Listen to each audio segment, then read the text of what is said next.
உங்கள் உயிரெல்லாம் மலர்ந்து உணர்வெல்லாம் நிறைந்து ஞானத்தில் நின்றிட அருள்கின்றேன்.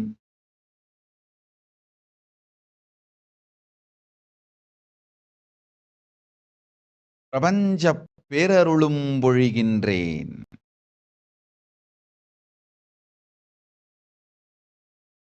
உலகெங்கும் அமர்ந்திருக்கும் மனிதர்களே கேளுங்கள், உத்தம ஞானத்தொடு உருபொருளும் தந்து சத்தியம் அருளுகின்றேன், சங்கடமெல்லாம் தீர்ப்பேன்.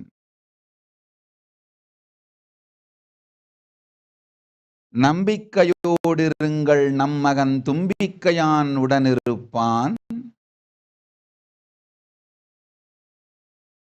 அம்பிகை நானே உங்கள் அகத்துள் அமர்ந்திருந்து சங்காரானார் சக்தி மலர்ந்திட சதானந்தம் அருளுவேன்.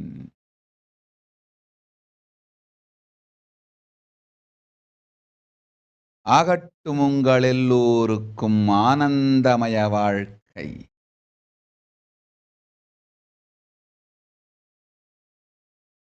அன்னை பரமேஸ்வரி அகங்குளிர்ந்து அகிலமெங்கும் அமர்ந்திருக்கும் உங்கள் எல்லோர்க்கும் அருள் வழங்குகின்றேன்.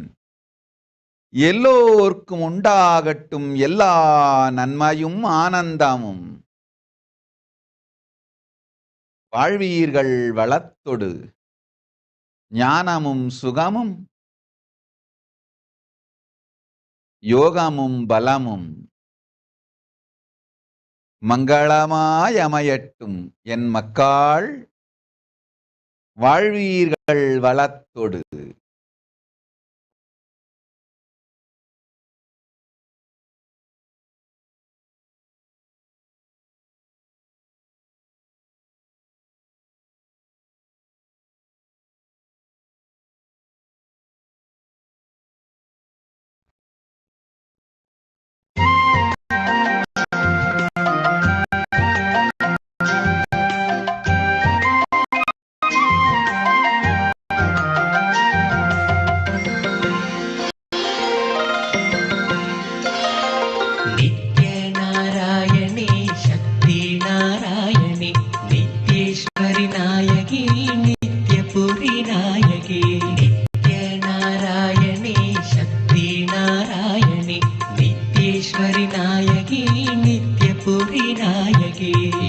சத்தியமான தேவி நித்திய தேவியை வணங்குவோம். நித்திய புரியில் வாழ்ந்தருளும் நித்யேஸ்வரியை வணங்குவோம். நித்ய நாராயணி சக்தி நாராயணி நித்யேஸ்வரி நாயகி நித்திய புரி நாயகி. விண்ணிலிருந்து மண்ணிதில் பிறந்த புண்ணிய ஜோதினி நித்திய புரியில் வாழ்ந்தருளும் நித்யேஸ்வரியை வணங்குவோம். நாராயணி சக்தி நாராயணி நித்யேஸ்வரி நாயகி நித்ய புரி நாயகி. மண்ணில் இன்று சிறந்ததோர் ஆனந்த சபை கோவிலாம் நித்திய புரியில் வாழ்ந்தருளும் நித்யேஸ்வரியை வணங்குவோம். நித்ய நாராயணி சக்தி நாராயணி நித்யேஸ்வரி நாயகி நித்ய புரி நாயகி. பக்தி சாந்தி மேன்மை கீர்த்தி நித்திய சக்தி நீயம்மா நித்திய புரியில் வாழ்ந்தருளும் நித்யேஸ்வரியை வணங்குவோம். நித்ய நாராயணி சக்தி நாராயணி நித்யேஸ்வரி நாயகி நித்ய புரி நாயகி. சர்வமுக்தி தாயுமாகி சுகம் கொடுக்கும் தேவினி நித்திய புரியில் வாழ்ந்தருளும் நித்யேஸ்வரியை வணங்குவோம். நித்ய நாராயணி சக்தி நாராயணி நித்யேஸ்வரி நாயகி நித்ய புரி நாயகி.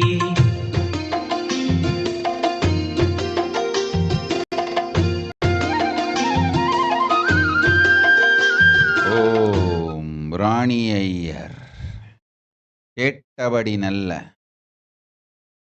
வரம் அளித்தோம் வாழ்வாய் நீ. வேளாண்மை பெருந்தொழிலில் மேலாண்மையொடு பெரும் செல்வம் புகழ் வந்து சேரும். உன் நேர்மைக்கும் பக்திக்கும் நல்வரம் தந்தோம். நல் ஞானமும் யோகமும் ஆனந்தமும் அமையும். அஞ்சாதே.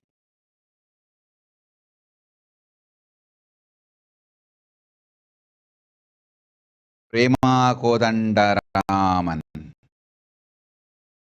கேட்டவரம் எல்லாம் அளிக்கின்றோம் மகளே, சொல்வதை நன்றாய் கேள். என் செல்வமகளே, செல்லமகளே, நீ எனக்கு செய்த நல் சேவையும் உயிருள் கலந்து ஒருங்குவித்து இருக்கும் பக்தியும் ஞானமும் அறிவோம் நாம். நீ என் பாகம், என்றென்றும் என்னுடன் இருந்திருப்பாய். மகளே, சொல்லும் சத்தியங்களை சுகமாய் கேட்டுக்கொள். வெளி உலகு என்று ஒன்று இல்லை, இருப்பது ஒன்றே அது உலகு. அது உள்ளிருப்பதால்தான் உலகு. பிரபஞ்சத்தின் அலகிலே உலகு என்பது ஒன்றே, அது உள்ளிருப்பது. உள்ளிருக்கும் உலகிலே உவப்போடு ஆனந்தத்தோடு நிறை நிற்பாய். நிறைந்த ஆனந்தத்தோடு உள் உலகில் இருந்திடக் கற்பாய். அது ஒன்று போதும். வெளி உலகின் பொறுப்பும் குடும்பமும் குலமும் தானே ஆனந்தமாய் தன்மயமாய் மலர்ந்திடும். தன்மயத்தில் நித்யானந்தமயமாய் இரு. உன் மயத்தில் உலகில், உள்ளிருக்கும் உலகில் நித்யானந்த நிலையில் நிம்மதியோடிருந்திடு. பரமசாந்த ஸ்வரூபத்தில் நிறைந்து இருக்க கற்றிடு. இது ஒன்று போதும். என்னுள் இருந்து பிறந்தது உன்னுள்ளிருக்கும் உலகு. என்னுள் இருந்து இறந்தே பிறந்தது வெளி உலகில் இருக்கும் மாயை. என்னுள் இருந்து ஹிரண்ய கர்ப்பமாம் பரமேஸ்வரி. என்னுள் இருந்து பிறந்தது உன் உள்ளிருக்கும் உலகு. இறந்தே பிறந்தது வெளி உலகப் பெருமாயை. வெளி உலகப் பெருமாயைக்காய் உன் வாழ்வை வேதனையாக்கிக் கொள்ள வேண்டாம். என் உணர்வோடு என்னை உன்னில் நிறுத்தி உள்ளுலகில் ஆனந்தத்தோடிருக்கும் ஒரு பணியைச் செய். குடும்பமும் குலமும் தானே நன்மையோடிருக்கும். தயக்கமோ பயமோ வேண்டாம். உள்ளிருக்கும் உலகை மாற்ற வெளியிருக்கும் உலகு தானாய் நித்யானந்தமயமாய் மாறும். எல்லாம் ஒன்றே என்பது உனக்கும் புரியும். உனக்குள்ளிருக்கும் என் சக்தியும் மலரும்.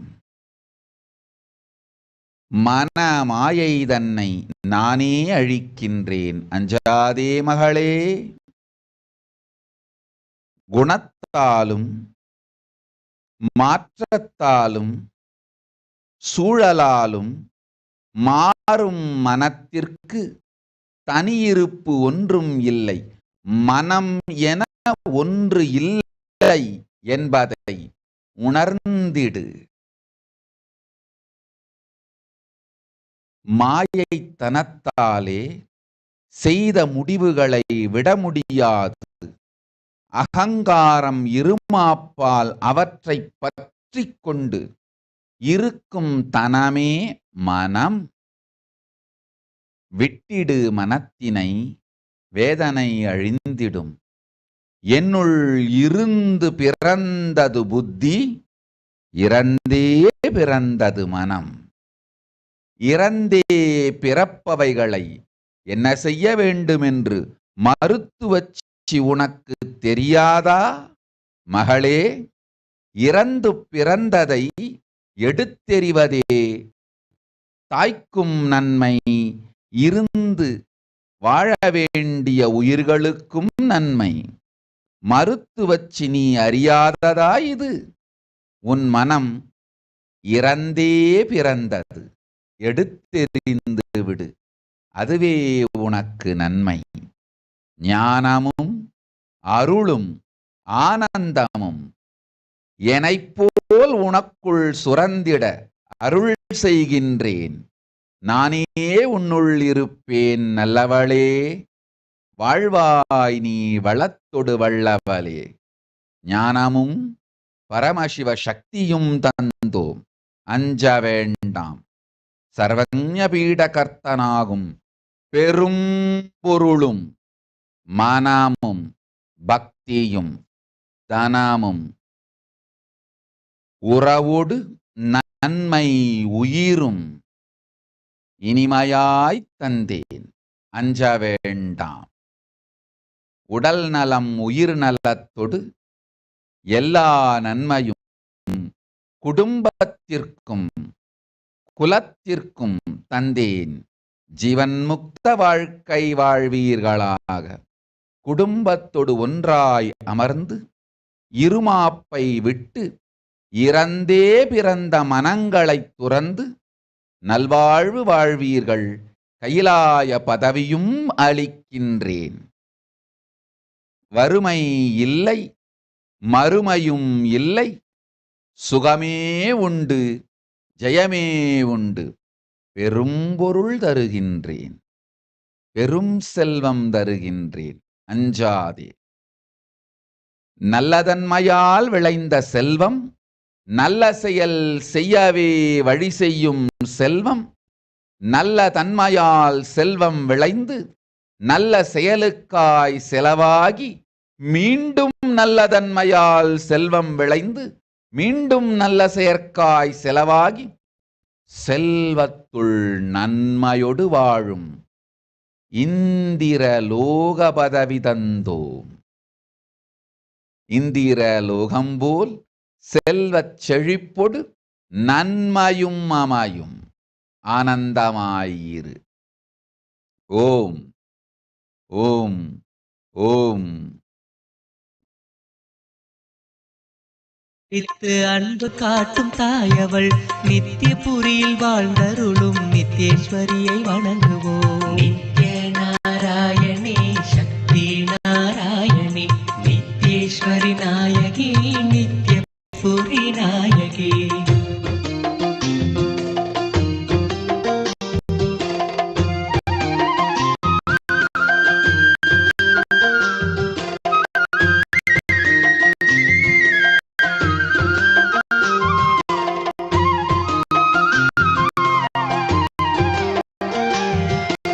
அபயம் என்று வந்த போதபாயம் போக்கி மகிழ்பவள் நித்யபுரியில் வாழ்ந்தருளும் நித்யேஸ்வரியை வணங்குவோம். நித்ய நாராயணி சக்தி நாராயணி நித்யேஸ்வரி நாயகி நித்யபுரி நாயகி.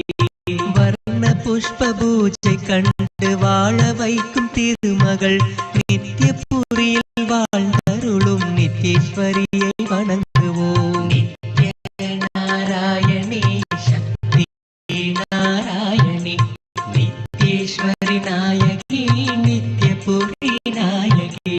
ஸ்வர்ணமாக ஜோதியாக நெய் விளக்கில் தெரிபவள் நித்யபுரியில் வாழ்ந்தருளும் நித்யேஸ்வரியை வணங்குவோம். நித்ய நாராயணி சக்தி நாராயணி நித்யேஸ்வரி நாயகி நித்யபுரி நாயகி.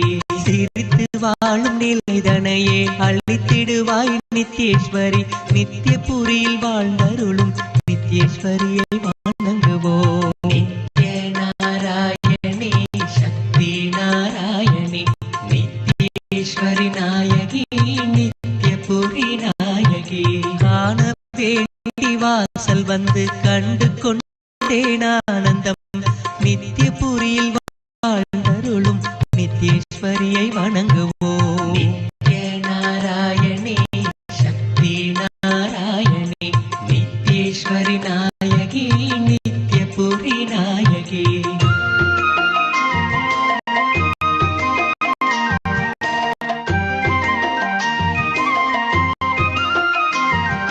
தியானம் செய்யும் பக்தனுக்கு ஞான பாலை ஊற்றிடும் நித்யபுரியில் வாழ்ந்தருளும் நித்யேஸ்வரியை வணங்குவோம். நித்ய நாராயணி சக்தி நாராயணி நித்யேஸ்வரி நாயகி நித்யபுரி நாயகி. பாவம் போக்கும் புண்ணிய தேவ பாதம் பற்ற புண்ணியமே நித்யபுரியில் வாழ்ந்தருளும் நித்யேஸ்வரி. ஓம் ஓம் ஓம் ஓம் ஓம் ஓம் ஓம்.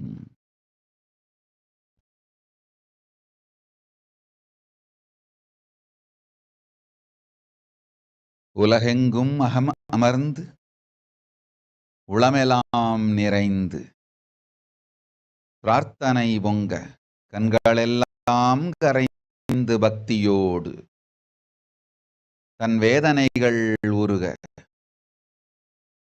சோதனைகளெல்லாம் கரைய பிரார்த்தித்துக் கொண்டிருக்கும் பக்தர்களே, ஓம் ஓம் ஓம் ஓம் ஓம் என உச்சரித்து உளமாற என்னோடு உயிரை இணைத்துக் கொள்ளுங்கள். உங்களுக்குள்ளெல்லாம் இப்பொழுதே நிறைவேன்.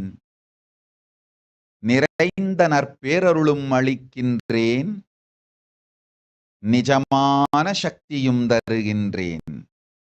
சங்கடம் வேண்டாம். சதுர்முகன் கையெழுத்தை நம் சூலத்தால் மாற்றி சுகத்தை அளிப்போம். அஞ்சாதீர்கள்.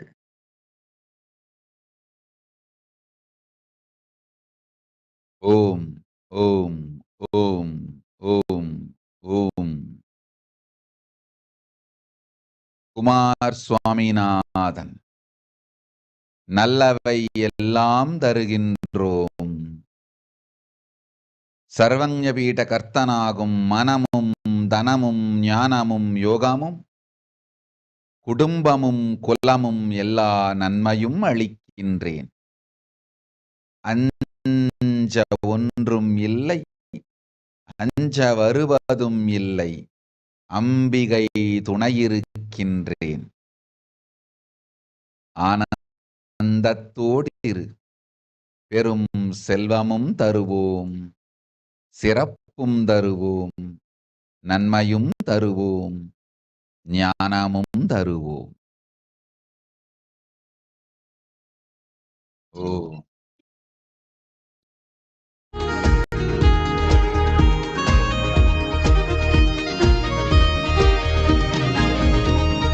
नित्यानंद करी वराभय करी सौंदर्य रत्नाकरी निर्धूताखिल घोर पापनि करी प्रत्यक्ष माहेश्वरी. नित्यानंद करी वराभय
இறந்தது இருப்பது எதிர் வருவது என்ற மூன்றும் கடந்து நித்தியம் நிஜஸ்வரூபத்தில் சத்தியமாயிருக்கும் பரமசிவனார் மடியமர்ந்து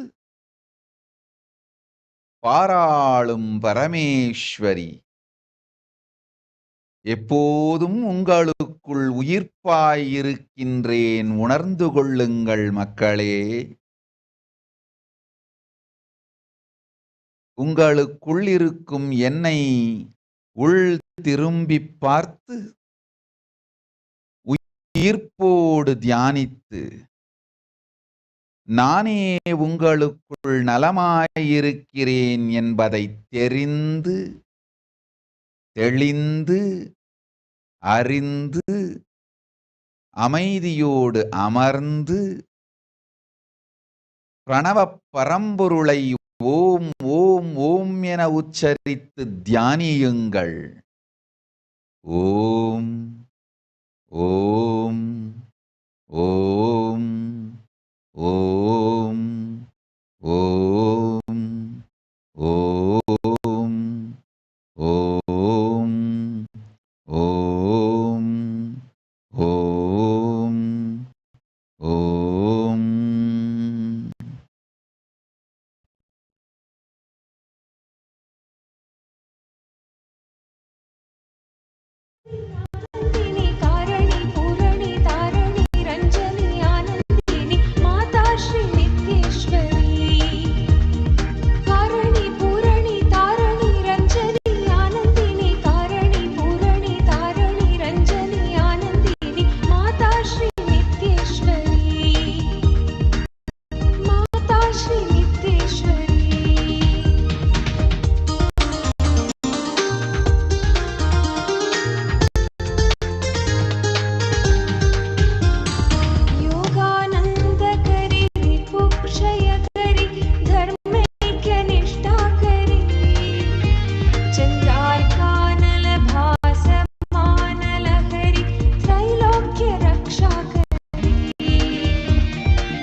ஷில்பா குமார்.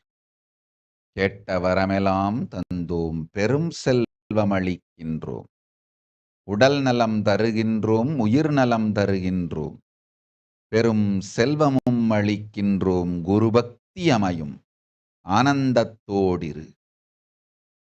மாமூர்த்தானந்தா.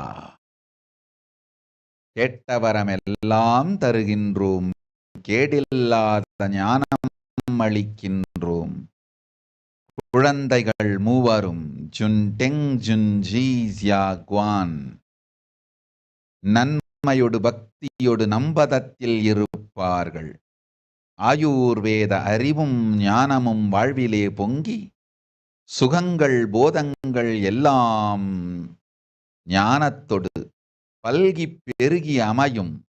அச்சம் வேண்டாம், ஆருயிர்க்கு அருள் செய்வேன், துச்சம் ஆகி துக்கத்தை அழித்திடுவேன். எப்போதும் என்னோடிருப்பாய், இல்லை உனக்கு துக்கம், வாழ்வாய் வளத்தொடு போய்வா. ஓம் நவிதா வசிஷ்ட். அஞ்சாதே குழந்தைகள் இருவரையும் அன்னை பராசக்தி நான் பார்த்துக் கொள்ளுகின்றேன். முறையோடு குருகுலத்தில் ஞானமும் கல்வியும் பெற்று குறையில்லா வாழ்வமையும். வாழ்வீர்கள் வளத்தொடு போய் வாருங்கள்.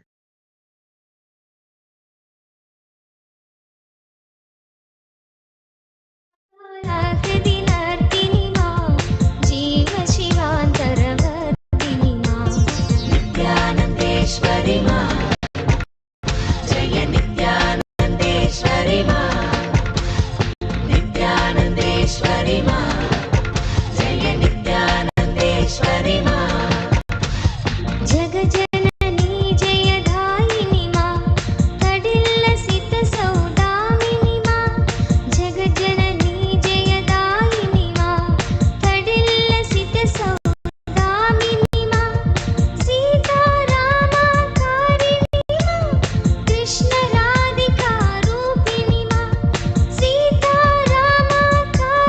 मा कृष्ण राधिका रूपिणी मा नित्यानन्देश्वरि मा जय नित्यानन्देश्वरि मा नित्यानन्देश्वरि मा जय नित्यानन्देश्वरि मा कमनीयाकृतिधारिणी मा भवसागर भयहारिणी मा कमनीयाकृतिधारिणी मा भवसागर भयहारिणी मा शान्ति सौख्य चिरदायिनी मा शान्ति महागुणवर्षिणी मा शान्ति सौख्य चिरदायिनी मा शान्ति महागुणवर्षिणी मा नित्यानन्देश्वरि मा जय नित्यानन्देश्वरि मा नित्यानन्देश्वरि मा जय नित्यानन्देश्वरि मा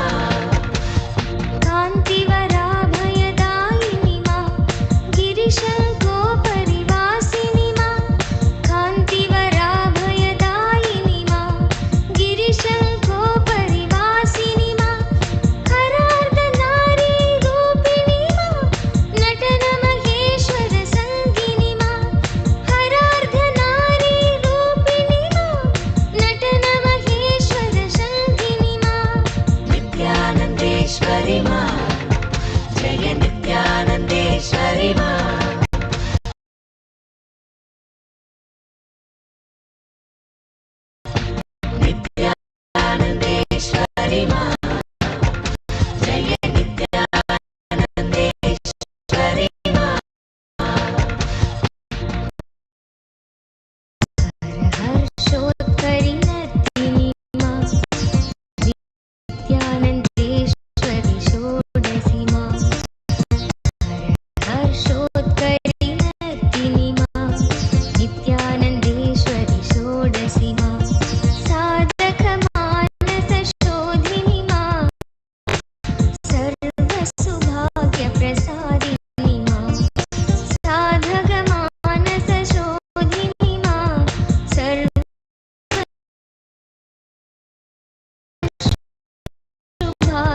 नित्यानन्देश्वरि मा जय नित्यानन्देश्वरि मा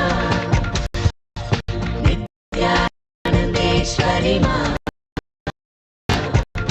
जय नित्यानन्देश्वरि मा सर्वभवामयवारिणि मा सर्वजगत्त्रय साक्षिणि मा सर्वभवामयवारिणि मा सर्वजगत्त्रय साक्षिणि मा निखिलादीश्वरि योगिनि मा येलागन्धसुखेशिनि मा निखिलादीश्वरि योगिनि मा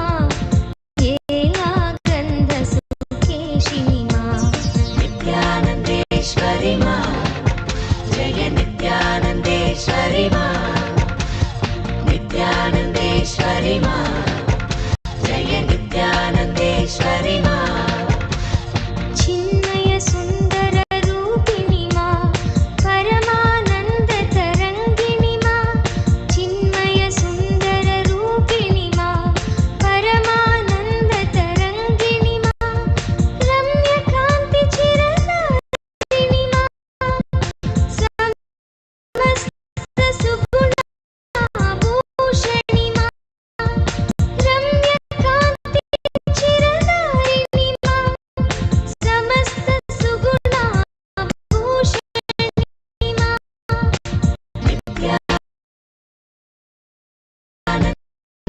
नित्यानन्देश्वरि मा जय नित्यानन्देश्वरि मा नित्यानन्देश्वरि मा जय नित्यानन्देश्वरि मा समस्त सुगुणाभूषणि मा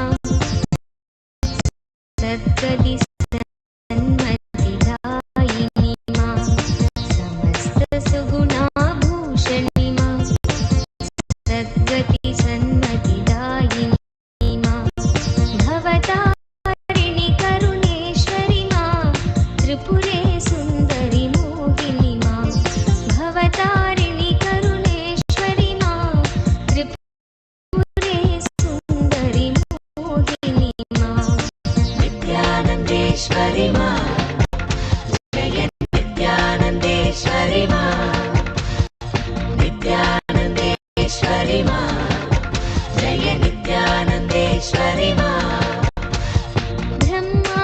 ब्रह्माण्डोदरधारिणि मा प्रेमानन्द प्रवर्षिणि मा ब्रह्माण्डोदरधारिणि मा प्रेमानन्द प्रवर्षिणि मा सर्वचराचर पालिनि मा भुवन चतुर्दश प्रसविनि मा सर्वचराचर पालिनि मा भुवन चतुर्दश प्रसविनि मा नित्यानन्देश्वरि मा जय नित्यानन्देश्वरि मा नित्यानन्देश्वरि मा जय नित्यानन्देश्वरि मा लीलाकारिणि मा विविध विभूति विधारिणि मा नानालीलाकारिणि मा विविध विभूति विधारिणि मा ज्ञानालोकप्रदायिनि मा विश्वक्रीडा कौतुकि मा ज्ञानालोकप्रदायिनि मा विश्वक्रीडा कौतुकि मा नित्यानन्देश्वरि मा जय नित्यानन्देश्वरि मा नित्यानन्देश्वरि मा जय नित्यानन्देश्वरि मा विश्वदिष्टित चिन्मयि मा मन्दस्मित स्मरहारिणि मा विश्वदिष्टित चिन्मयि मा मन्दस्मित स्मरहारिणि मा भक्तानुग्रहकारिणि मा योगभोगवरदायिनि मा भक्तानुग्रहकारिणि मा योगभोगवरदायिनि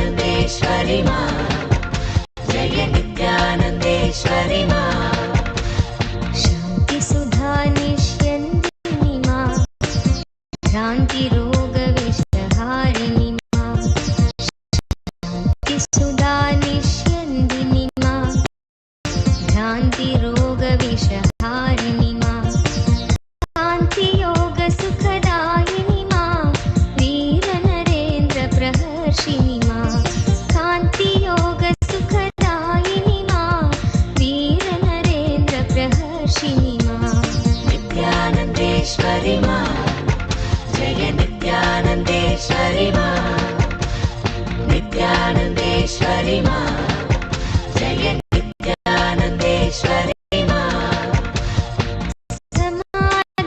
समाधिचिरचितदायिनि मा वीर्यबलाभयकारिणि मा समाधिचिरचितिदायिनि मा वीर्यबलाभयकारिणि मा तापत्रयभयहारिणि मा सर्वोत्तुङ्गसुवासिनि मा तापत्रयभयहारिणि मा सर्वोत्तुङ्गसुवासिनि मा नित्यानन्देश्वरि मा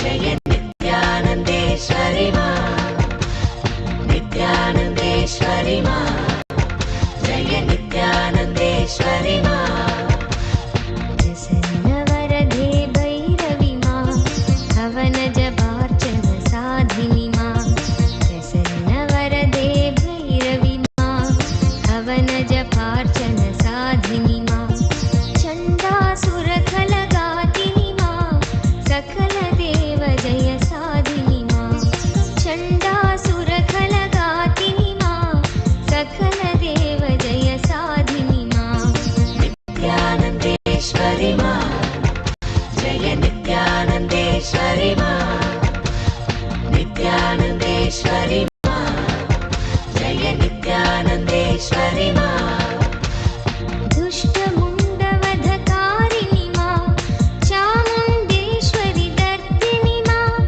दुष्टमुण्डवधकारिणि मा चामुण्डेश्वरि दर्दिनि मा माहिषदर्पविनाशिनि मा माहेश्वरसुखवर्धिनि मा माहिषदर्पविनाशिनि मा माहेश्वरसुखवर्धिनि मा नित्यानन्देश्वरि मा जय नित्यानन्देश्वरि मा नित्यानन्देश्वरि मा जय नित्यानन्देश्वरि मा महिषासुरखलमर्दिनि मा त्रिगुणत्रिलोकत्रिरूपिणि मा महिषासुरखलमर्दिनि मा त्रिगुणत्रिलोकत्रिरूपिणि मा निर्गुणसगुणविचित्रिणि मा कारितध्यानानन्दिनि ஓம் ஓம் ஓம் லீ கிம் கி அஞ்சாதே அஞ்ச வேண்டாம் பராசக்தி பரமேஸ்வரி நான் உன்னுடன் இருக்கின்றேன் வழக்கோ வம்போ தும்போ ஏதும் இல்லை உனக்கு மீனாட்சி அளிக்கின்றேன் காவல் உனக்கு ஒரு துக்கமில்லை ஒரு தொந்திரவும் இல்லை ஒரு துயரமும் இல்லை உனையும் உன் நிறுவனத்தையும் நாம் காக்கின்றோம் ஓம் பிரத்யங்கிரா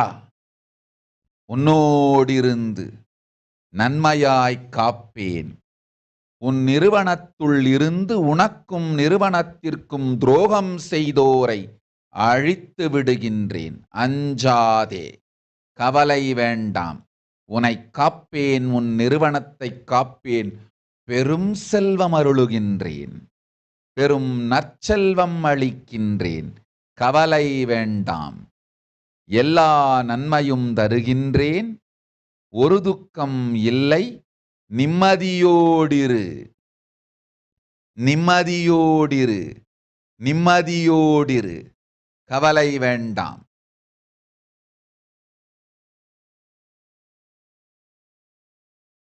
ஓம்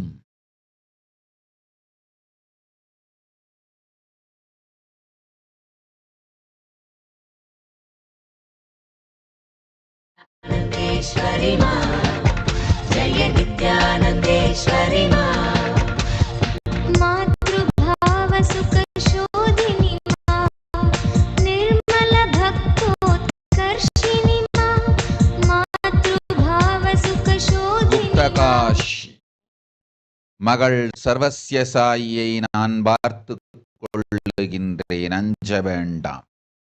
பெரும் செல்வம் வரும். பெற்றோரிடம் இருந்து வரவேண்டிய செல்வமும் அமையும், வாழ்வும் அமையும். உன் நேர்மையான கற்பொடு நிறைந்த பக்தி அறிந்தவன் யாம். எனக்குள் இருக்கும் பராசக்தி உனக்குள் மலர்ந்திட நன்மையும் ஞானமும் யோகமும் அமையும். அஞ்சாதே, கேட்ட வரமெல்லாம் கொடுத்தோம். பெரும் ஞானமான கேளானர் பதவியும் கொடுத்தோம். நன்மையும் யோகமும் நாமே அளித்தோம். அஞ்சாதே, வாழ்ந்திடு வளத்தோடு பொய்வா மகளே.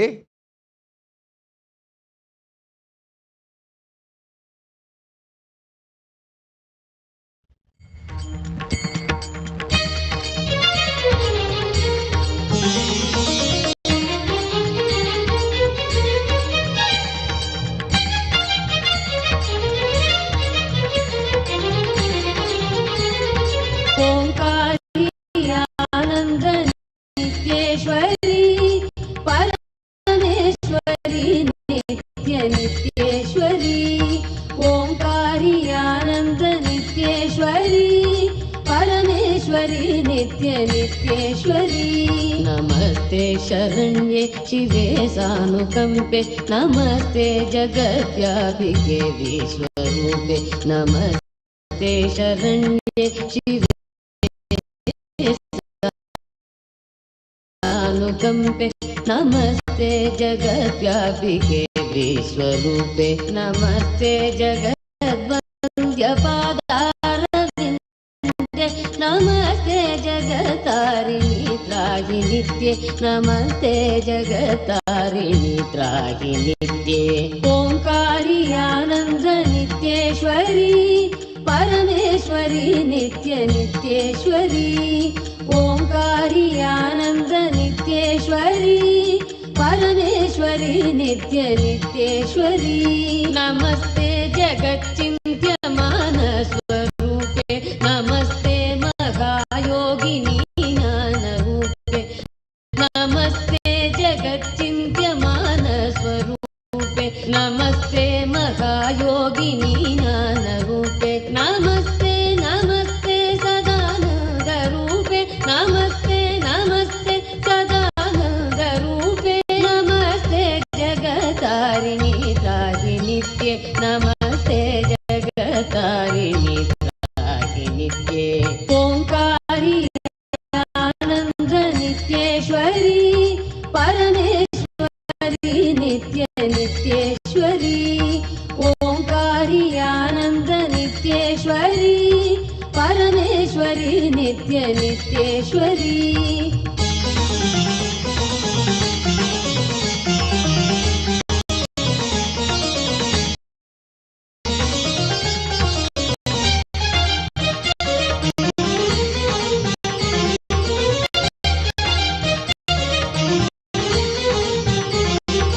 ओंकारी आनंद नित्येश्वरी परमेश्वरी नित्य नित्येश्वरी ओंकारी आनंद नित्येश्वरी परमेश्वरी नित्य नित्येश्वरी अनाथस्य दीनस्य तृष्णातुरस्य भयार्तस्य पीडस्य बद्धस्य जन्तु अनाथस्य दीनस्य तृष्णातुरस्य भयार्तस्य भीतस्य बद्धस्य जन्तो त्वमेका गतिर्देवी निस्तारकर्त्री नमस्ते जगतारिणि त्राहि नित्ये नमस्ते जगतारिणि त्राहि नित्ये ओंकारी आनंद नित्येश्वरी परमेश्वरी नित्य नित्येश्वरी ओंकारी आनंद